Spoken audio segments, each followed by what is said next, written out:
बिस्मिल्लाहिर्रहमानिर्रहीम। अस्सलाम वालेकुम नाज़रीन, मैं हूं आपका होस्ट अहमद फवाद। हम खबरों के साथ आज की व्लॉग में आपकी खिदमत में हाजिर हुआ हूं। सबसे पहली बड़ी ब्रेकिंग न्यूज़ तो ये है कि मौलाना फजलुर रहमान जो कुछ दिनों से एस्टेब्लिशमेंट को उन्होंने निशाने पर रखा है, सवाल ये पूछा जा रहा था कि आखिर मौलाना फजलुर रहमान जो हैं इनको थपकी किसने दी है या इन्हें चाबी किसने दी है। इस सवाल का जवाब आज की व्लॉग में आपको मैं दूंगा। क्या इनके पीछे एस्टेब्लिशमेंट है या इनके पीछे नून लीग है जिन्होंने इन्हें थपकी दी है? अहम तरीन तफसीलात हैं। इस सवाल का जवाब हर तरफ मांगा जा रहा है और दलाइल के साथ दूंगा और फैक्ट्स आपके साथ में शेयर करूंगा। दूसरी खबर यह है कि इमरान खान साहब से मुलाकात का केस आज सुप्रीम कोर्ट ऑफ पाकिस्तान में उस पर समाअत हुई है। इस केस में एक हुक्म जारी किया है सुप्रीम कोर्ट ने, जो इंतज़ामिया है जेल अडयाला जेल की, इस पर भी कुछ तफसीलात आपके साथ शेयर करूंगा।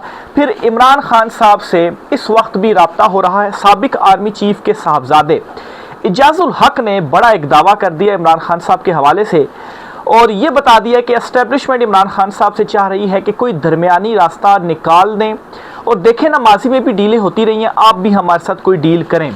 इजाजुल हक साहब ने क्या इंपॉर्टेंट जो स्टेटमेंट्स हैं वो दी हैं और इस टाइम पर उन्होंने ये स्टेटमेंट्स क्यों दी हैं, अहम तीन तफसीलात आपसे शेयर करूंगा। फिर आपको बताऊंगा जी कि हामिद मीर साहब उन्होंने भी एक कॉलम लिखा है, उस कॉलम में उन्होंने कुछ खौफनाक इंकशाफात किए हैं और इस हुकूमत के हवाले से उसमें ये इशारा मिलता है कि जी का जाना ठहर गया है। इस पर कुछ तफसीलात है वो भी आपके साथ में शेयर करूंगा। और फिर ईरान और अमेरिका से रिलेटेड भी कुछ डेवलपमेंट्स हुई हैं जंग को लेकर, वो भी आपके साथ में शेयर करूंगा। सबसे पहले तो जी हम आते हैं कि मौलाना फजलुर रहमान जो है उनको थपकी किसने दी है, इस सवाल का जवाब क्या है। इसके लिए जी मैं आपके साथ दो स्टेटमेंट्स शेयर करना चाहता हूँ। पहली स्टेटमेंट तो है जी अबसार आलम साहब। अबसार आलम साहब कौन है? ये सहाफ़ी हैं और साबिक चेयरमैन पैमरा भी रहे हैं और इनके हवाले से ये बड़ा आम ख्याल है, बल्कि इनको माना भी जाता है कि ये असल में नवाज़ शरीफ के या नून लीग के घर के ही सहाफ़ी हैं। आप अगर देखेंगे ना कि एस्टेब्लिशमेंट अगर नवाज़ शरीफ के अगेंस्ट अगर जाती है माजी में भी, तो इनका ये हुआ है जी कि ये माजी में भी हमेशा नून लीग के साथ ही खड़े रहे हैं। तो अभी भी इनका यही हिसाब किताब है। अगर आप इनके चैनल को देखें, इनके व्लॉग्स और चीज़ों को देखें, ये कहते हैं इन्होंने बेसिकली मौलाना फजलुर रहमान की उस तकरीर जो उन्होंने तकरीर की है, जो उसका वो माफ़ी वाला पार्ट था ना, उसे शेयर कर दिया है अपने ट्विटर अकाउंट से कि देखें जी मौलाना फजलुर रहमान तो माफ़ी कहते हैं जी कि आप मुझसे माफ़ी मांगें। अब ज़रा सोचें कि अगर जो ये था ना कि एस्टेब्लिशमेंट जो है वो मौलाना साहब के पीछे जो है वो उन्होंने थपकी दी है जी, जो एक थ्योरी पेश की जा रही थी कि अगर मौलाना साहब आप ज़रा एंटी इस्टेब्लिशमेंट हो जाए ताकि इससे हम इमरान खान साहब के पास जो ये सारा 100% एंटी इस्टेब्लिशमेंट बयानिया है इसमें से कुछ हिस्सा आपको मिल जाए तो ज़रा आसानी हो जाएगी इमरान खान की मकबूलियत को काउंटर करने के लिए। लेकिन ऐसा हुआ नहीं है। 1% भी मौलाना के पास इमरान खान का वो जो उनके पास 100% था ना वेटेज, वो इमरान खान साहब के पास ही है। लेकिन फिर ख्याल ये भी किया जा रहा था कि अगर एस्टेब्लिशमेंट इनके पीछे है तो फिर मतलब वो आखिर क्यों है, वो क्या नून लीग के हवाले से कुछ जो मामलात वगैरह वो चल रहे हैं। लेकिन अबसार आलम का मौलाना फजलुर रहमान की इस स्टेटमेंट को ट्वीट करना ये बताता है कि नून लीग इससे खुश है। नून लीग मौलाना फजलुर रहमान जो है इससे खुश है। अब नून लीग क्यों खुश होगी? अब ज़रा आप आएँ जी, जो कौमी हुकूमत का इस वक्त मामलात चल रहे हैं और शरीफ ख़ानदान को इक़्तिदार से हटाने के जो मामलात चल रहे हैं और जो एक थ्योरी पेश की गई थी कि नवाज़ शरीफ असल में उनकी थपकी है मौलाना फजलुर रहमान के पीछे, और इसमें बड़ी इंपॉर्टेंट कोई गारंटी है और वो आलमी गारंटी है। नहीं तो मौलाना फजलुर रहमान वैसे ही तो नहीं हिलेंगे ना, नवाज़ शरीफ के ऊपर भी उन्हें उस तरह से एतमाद नहीं। और जहाँ तक ये बात है कि वो अकेले इस तरह का कुछ काम करेंगे, वो भी नामुमकिन सी बात है, वो ऐसा कुछ भी नहीं करेंगे। थपकी है पीछे नवाज़ शरीफ की और इसमें कोई आलमी सतह पर भी कोई जो गारंटर है ना जी वो मौजूद है, इसलिए मौलाना साहब जो हैं वो ये गुफ्तगू कर रहे हैं। फिर दूसरे नंबर पर राना सनाउल्लाह जो कि मुस्लिम लीग नून के सीनियर रहनुमा हैं, वो ये कहते हैं कि मौलाना फजलुर रहमान के ख़िलाफ़ FIR नहीं होगी। FIR नहीं होगी। नूरीन नियाज़ी साहिबा का वो एक इंटरव्यू के वाले सामने आया तो वो उनको नोटिस जारी कर दिए गए और मौलाना फजलुर रहमान ने एक जो पहले स्टेटमेंट दी थी, पहले तो उसको किया जाता रहा जी कि नहीं हो सकता उन्होंने गलती से दे दी हो, वो रुजू कर लेंगे ये वो, लेकिन जो उन्होंने कल तकरीर कर दी है ये तो साफ जाहिर करता है कि वो जानबूझकर वो ये कर रहे हैं। तो राना सनाउल्लाह कहते हैं जी कोई FIR नहीं होगी। तो अब आप डॉट कनेक्ट करें तो आपको पता चल जाएगा कि नून लीग मौलाना साहब की इन स्टेटमेंट से खुश है। फिर तीसरा फैक्ट या तीसरी दलील भी आपके सामने रखता हूँ। सीनियर सहाफ़ी हैं शाहिद मितला साहब, इन्होंने एक ट्वीट की है और ये कहते हैं कि गुज़श्ता हफ्ते एक वफाकी वज़ीर से लंबी नशिस्त मेरी हुई है जिसमें उन्होंने ये कहा कि एस्टेब्लिशमेंट ने नून लीग को घर भेजने का फ़ैसला भेजने की कोशिश की तो शदीद मज़म्मत होगी। मैंने कहा कि नून लीग की औकात है। इसने कहा मरियम नवाज़ मज़म्मत के लिए तैयार है। अब नाज़रीन आप देखें, जो अगला सवाल पूछा जा रहा था कि अगर नवाज शरीफ मौलाना फजल रहमान को थपकी दे सकते तो खुद क्यों नहीं सामने आते, भाई वो खुद आ जाएं, मौलाना साहब क्यों एतमाद करें नवाज शरीफ पर। तो अब नाज़रीन ये जो मामला है कि मरियम नवाज़ भी मज़म्मत के लिए सामने आ रही हैं, और मरियम नवाज़ मज़म्मत क्यों करती है, मफामत के लिए करती हैं। वो कोई ये नहीं है, असूल और मरियम नवाज़ दो मुख्तलिफ बातें हैं, कोई इनकलाबी शिनकलाबी नहीं है, ना ही मौलाना फजल रहमान, ठीक है, ये बात तो अब साबित शुदा हो गई है। तो इसका मतलब आप ये तीसरा इंपॉर्टेंट फैक्ट या दलील आपके सामने रखूँगा जी, कि मैं ये समझता हूँ, और इन तीनों चीज़ों की अगर डॉट कनेक्टिंग की जाए तो नून लीग अगर खुश है ना मौलाना साहब से, तो वो उनकी बैक पर भी, उनके सपोर्ट में भी है। और इस्टेब्लिशमेंट या ताकतवर हलकों में इस वक्त ये है जी कि इनको घर भेजा जाए और हम आएँ, इनको घर भेजा जाए। और जाहिर सी बात है दूसरी तरफ से ये पैगाम आ गया है कि मरियम नवाज़ भी मज़म्मत के लिए तैयार है, मौलाना साहब तो ऑलरेडी ये बातें कर रहे हैं, तो आपका जो नाका है ना वो हम बंद कर देंगे। और ये इस वक्त सारी जो गेम है ना जी वो मेरे समझ में आ रही है, जो कि मैंने आपके साथ शेयर कर दी है। इसमें आप भी अपनी जो कमेंट्स हैं ना वो कीजिएगा कि आपको क्या लगता है।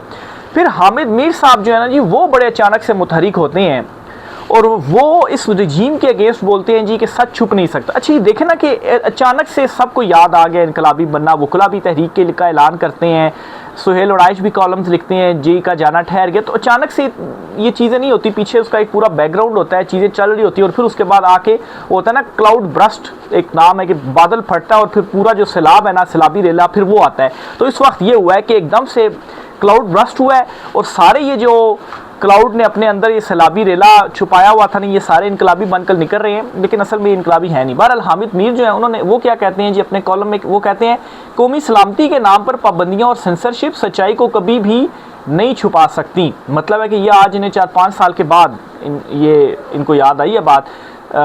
फिर वो लिखते हैं कि दिलजीत दोसांझ की फिल्म सतलज एक मिसाल है, ये भारत की जो मूवी थी उसकी इन्होंने बात की है। आने वाले वक्त में ताकतवर रियासतों के लिए सेंसरशिप के जरिए जुल्म की कहानियों को छुपाना मुमकिन ना रहेगा। कौमी मफाद के नाम पर झूठ फैलाना अब मुश्किल हो चुका है। यानी कि इमरान खान साहब के अगेंस्ट, अब मैं इससे जो समझाऊँ कि पिछले 4-5 साल से जो एक प्रोपेगेंडा चला, इमरान खान साहब के अगेंस्ट केसेस चले, झूठे केसेस, इद्दत का जो बयानिया बनाया गया, इमरान खान साहब को रुस्वा और जलील करने की कोशिश की गई, लेकिन क्या हुआ, सच छुपा नहीं, सच सबके सामने आया। और जब सच सबके सामने आया ना तो ये सारे एक्सपोज हो गए। तो वो बात हामिद मीर जो है वो भी अपने कॉलम में छुपे अल्फाज में कर रहे हैं कि सच रुक नहीं सकता, आप जो कुछ मर्जी प्रोपेगेंडे करते रहें, आप झूठ फैलाते रहें। अब झूठ फैलाना मुश्किल हो गया है। क्यों मुश्किल हो गया है? सोशल मीडिया है, लोग वैसे किसी चीज़ पर एतमाद नहीं करते, उनके सामने सारी इन्फॉर्मेशन होती है, वो खुद डॉट कनेक्टिंग करते हैं। मैं भी अपने तजज़िये में आपको फैक्ट्स बता देता हूँ, जो खबरें होती हैं वो आपके सामने रख देता हूँ, फिर उसके बाद डॉट कनेक्टिंग करता हूँ, आप भी डॉट कनेक्ट करके देख लें, चीज़ें यही साबित जो है वो हो रही होती हैं। तो हामिद मीर जो हैं वो भी अचानक से अब ये बात करने लग पड़े हैं। और ये किसको कह रहे हैं? वो ये झूठ फैलाना, प्रोपेगेंडा, कौमी सलामती के नाम पर किसको बता रहे हैं ये सारा कुछ? ऐसी बात ताकतवर हल्कों को ही कह रहे हैं ना, और किसको कह रही हैं? तो ये जी अच्छा, इनका ये कॉलम भी और फिर ये जो पीछे 3 पॉइंट्स मैंने आपको गिनवाए हैं, एक चीज़ ये बताता है कि जी का जाना वाकई ठहर गया है और ये हुकूमत को घर भेजने की तैयारी है। और ज़ाहिर सी बात है उन्होंने भी हाथ पाँव मारने, तो इसलिए अब उन्होंने ये मजम्मत करना हल्की फुल्की शुरू कर दी है। मौलाना फजल रहमान के वाले से ये कहा जा रहा है कि अभी जो उन्होंने स्टेटमेंट्स कुछ दिए हैं ना, इससे भी मज़ीद सख्त स्टेटमेंट्स आएंगी। बल्कि ये मौलाना फजल रहमान की ही जमात के अहम रहनुमा हैं हाफिज़ अब्दुल्ला साहब, उन्होंने कल एक ट्वीट की और कहा जी कि डॉन टीवी में गालबन उनका कोई प्रोग्राम था शाम के टाइम, लेकिन जब वो उधर गए तो पता चला जी कि उन्हें इजाज़त नहीं है। तो उस पर साथ ही वो कहते हैं जी कि अगर हमें आपने बात करनी है तो दलील से हमें जो है वो आप जवाब दें, बजाय इसके कि आप हमारी आवाज़ को बंद करें। तो अब्दुल्ला साहब, आपको भी आज याद आया इमरान खान साहब कितने अरसे से जेल में बैठे हुए हैं, उनके लिए तो मतलब है कि वो PTI के साथ क्या कुछ होता रहा, तब तो कोई स्टैंड नहीं लिया JUIF ने, और आज जो है जब मतलब है कि अपने ऊपर चीज़ें आई तो फिर आप कहते हैं जी कि नहीं, आवाज़ को बंद नहीं करना चाहिए, ये नहीं होना चाहिए, वो नहीं होना चाहिए। तो बहरहाल सबको अब मालूम है, सब एक्सपोज हो गए हैं। मौलाना फजल रहमान भी जितनी तकरीरें कर लेना, जो कुछ मर्जी वो कर लें, जितनी सख्त बयानात वो दे लें, वो मौलाना फजल रहमान भी एक्सपोज हो चुके हुए हैं आवाम की नज़र में। आवाम उनको अब कभी भी इनकलाबी के नाम से या इस झांसे में नहीं आएगी कि वो अब इनकलाबी है इसलिए हमें मौलाना साहब के साथ खड़ा होना चाहिए। अवाम को मालूम है जी कि असल में सबको मतलब अपना अपना जो हिस्सा है ना वो चाहिए। ये तो 4-5 साल से कहाँ खामोश थे मौलाना फजल रहमान। आप देखें ना, अभी तक वो जो PTI का हक था मखसूस नशिस्तें, मौलाना साहब ने वो भी ली हुई हैं, वो 10 नशिस्तें वापस करें ना। असेंबली को आप जाली करार देते हैं, कहते हैं जी कि ये लोंडी है इस्टेब्लिशमेंट के घर की, और फिर उसके बाद आप उसी जाली असेंबली में बैठे भी हुए हैं, भी इस्तीफ़े दे दें आप और आप करें मखसूस नशिस्तें भी वापस कर दें। लेकिन नहीं, वो नहीं करना, वो भी मज़े भी लेने हैं और फिर उसके साथ साथ ये बयानात जो है वो भी देने हैं। आगे चलते हुए जी एक और ख़बर आपको देता चलूँ। अमेरिका और ईरान से मुतल्लिक हालात इंतहाई खौफनाक हैं। अमेरिका और ईरान दोनों की जानिब से एक दूसरे पर लगातार हमले किए जा रहे हैं। पहले सिर्फ रातों को हमले होते थे, अब दिन की रोशनी में भी जो हमले हैं वो किए जा रहे हैं। इवन के ईरान के जो सिविलियन आबादी है, जो उनके शहरी हैं, वो भी इसमें शहीद हो रहे हैं। उसके जो पुल हैं वो तबाह किए जा रहे हैं, दीगर इंफ्रास्ट्रक्चर तबाह हो रहा है। जवाब में ईरान जो है वो कुवैत और बहरीन वगैरह को उससे निशाना बनाया हुआ है। इवन कि UAE के हवाले से भी कुछ इतलात आई हैं कि वहाँ पर भी जो अटैक्स हैं वो किए गए हैं, मिसाइल दागे गए हैं, और बड़ी तबाही इन अरब ममालिक में भी आ चुकी है। और क्यों आई है? क्योंकि इन ममालिक ने अमेरिका को अपनी सरजमीन दी, सहूलतकारी की और कर रहे हैं ईरान के अगेंस्ट। ईरान ये कहता है जी कि आप ना करें ऐसा, आप नहीं करेंगे तो हम आपके ऊपर अटैक नहीं करेंगे। भी आपके मुल्क से अटैक हो रहे हैं, आप क्यों सरजमीन दे रहे हैं? अमेरिका वो 10,000 किलोमीटर दूर बैठा है, वहाँ से अटैक करे ना। जैसी बात है, ना उसके पास इतनी मिसाइल रेंज है कि वो वहाँ से इधर अटैक कर सकता है, ना ईरान की इतनी मिसाइल रेंज है कि वहाँ तक जो है वो कर सकता है। लेकिन एटलीस्ट ये तो हो ना कि खित्ते को तो तबाही से बचाएं, आप क्यों बीच में आ रहे हैं? अब इससे क्या होगा? जो एक शुरू में प्लान था नेतन्याहू का कि ये खित्ता आपस में लड़े, मरे, कमज़ोर हो, ख़त्म हो, फिर उसके बाद मैं आकर यहाँ पर काबिज़ हो जाऊँ और फिर उसके बाद वो जो ग्रेटर वाला प्लान है ना उसे इम्प्लीमेंट करूँ। अच्छा, नेतन्याहू से याद आया कि कल स्पेन फुटबॉल का जो वर्ल्ड कप था उनका, वो जीत गया है।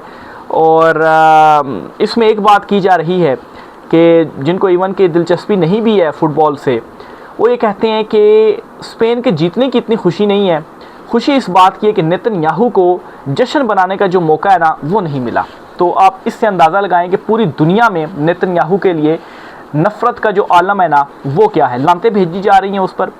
और जिनको फ़ुटबॉल नहीं देखते, वो फ़ुटबॉल वैसे नंबर 1 स्पोर्ट्स है, दुनिया में सबसे ज़्यादा देखा जाता है, लेकिन दरअसल बात हर किसी की तो पसंद नहीं हो सकती ना। जो नहीं देखते, जिनको दिलचस्पी नहीं है, वो भी ये कहते हैं कि स्पेन के जीतने की इतनी खुशी नहीं हुई जितनी खुशी इस बात की हुई कि नेतन्याहू को जश्न मनाने का मौका नहीं मिला, और लानतें उसके ऊपर भेज रहे हैं। इमरान खान साहब के हवाले से आपको ख़बर देता चलूँ कि इजाज़ुल हक, ठीक है, ये साबिक आर्मी चीफ़ जो थे ज़ियाउल हक, उनके साहबजादे हैं, ठीक है। इन्होंने ना जी एक इंटरव्यू दिया है और इस इंटरव्यू में इन्होंने इस बात का इकरार किया, ये खबर दे दी है कि इमरान खान साहब से अब भी राब्ते हो रहे हैं, उनको मनाने की कोशिश की जा रही है और माजी में भी होते रहे हैं। मैं एग्जैक्ट इनका आपको बता देता हूँ। इमरान खान से इस वक्त भी बातचीत चल रही है। माजी में भी डील की कोशिशें हुई, लेकिन ऐन वक्त पर कुछ लोग रखना डाल देते, दरमियानी रास्ता निकालना होगा, और एक दफ़ा दरमियानी रास्ता निकाला भी गया लेकिन बात ना बन सकी। कौन डील करके नहीं आया? बेनज़ीर नवाज शरीफ भी डील करके आए, अब खान साहब भी डील करके ही आएंगे। ये उन्होंने एक तो पैगाम दिया, खान साहब डील करेंगे तो उसी टाइम आप आ जाएंगे, अदरवाइज़ यही कोशिश की जा रही है खान साहब डील कर लें।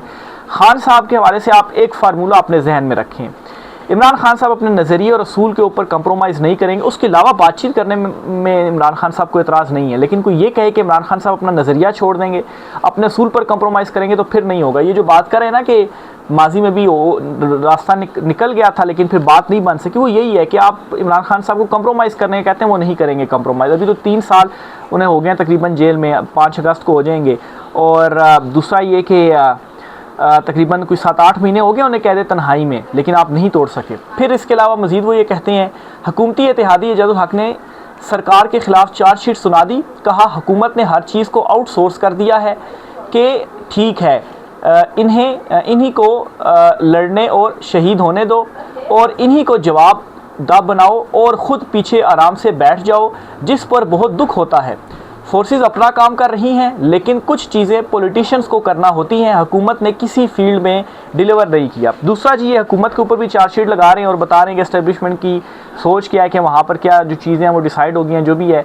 ये भी अब इस चीज़ को एंडोर्स कर रहे हैं, बता रहे हैं जी कि इनसे खुश नहीं है और मतलब है कि ये सारा मलबा उनके ऊपर डाल रहे हैं और वो ये गंद की जो टोकरी है ना वो अब फेंकना चाहते हैं। ये नईम अशरफ भट्ट है, सीनियर सहाफ़ी हैं, इन्होंने ये असल में इंटरव्यू किया, क्रेडिट में दे रहा हूँ कि किसका ये खबर है और किसने इंटरव्यू किया, और इजाज़ुल हक जो है इस इंटरव्यू में क्या बताते हैं, उनकी जो स्टेटमेंट है वो मैंने आपके सामने रख दी है। आखिर में जी आपको बताता चलूँ कि इमरान खान साहब का केस था आज सुप्रीम कोर्ट ऑफ पाकिस्तान में। इस केस के हवाले से क्या हुआ है, क्योंकि उम्मीद ये लगा ली गई थी कि देखें इतनी डेवलपमेंट्स हो रही हैं तो अचानक से इमरान खान साहब का सुप्रीम कोर्ट में मुलाकात वाला केस मुकर्रर हो जाता है तो हो सकता है कोई रिलीफ मिल जाए, क्योंकि हाई कोर्ट में तो लग ही नहीं रहा ना केस, तो सुप्रीम कोर्ट में एटलीस्ट केस तो लग गया है, बेंच बन गया है, तो हो सकता है कि वो रिलीफ दे दे, कहे कि नहीं इतने 7-8 महीने हो गए आपने कहते तन्हाई में रखा हुआ है इमरान खान साहब को, आप मुलाकात करवाएं, ये उम्मीद लगा ली गई थी।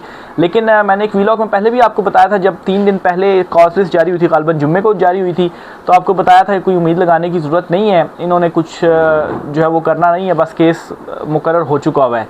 और अच्छा, बहुत सारे लोग ये भी ख्याल कर रहे हैं कि शायद ये जो हुकूमत है ना, इनको घर भेजने के बाद शायद इमरान खान साहब के लिए कोई स्पेस हो जाए और उनको वापस लाया जाए, तो इस तरह से नहीं होगा। इमरान खान साहब का बाहर आना एक अलहदा बात है और इस हुकूमत का घर जाना ये अलहदा बात है, ठीक है। इस हुकूमत का घर जाना तो ये तो तय है, तमाम लवाज़मात पूरे हैं।